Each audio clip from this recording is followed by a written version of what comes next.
A radio e dun xeito especial as mulleres que nela traballaron será protagonista da terceira edición de Ponte Coqueta, unha cita que arranca hoxe coa inauguración dunha exposición de bellos aparatos na Casa da Luz e que se estenderá ata o sábado 25 de agosto.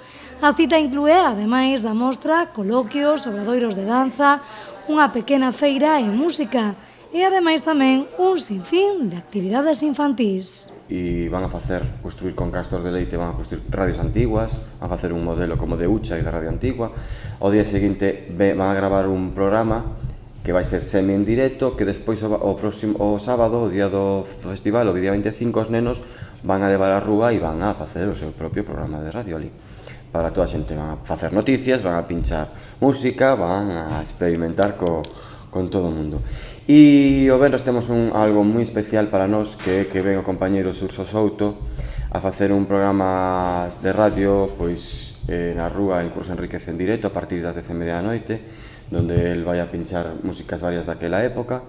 O prato forte será na xornada do sábado, día 25, con música en directo e baile pros máis atrevidos. E xa nos adentramos un pouco nos concertos finais da tarde e noite, que este ano veñen os DC Kings, que nos intentamos sempre que sexan grupos nos que haxa unha parte moi grande de galegos, con músicos de fora tamén. Entonces os DC Kings son xente de Coruña que mezcla artistas galegos con artistas ingleses e con xente do swing, e ben son boleros, que tamén son artistas galegos con cubanos. E todo co pano de fondo dos coquetos anos 20 e 30 do pasado século.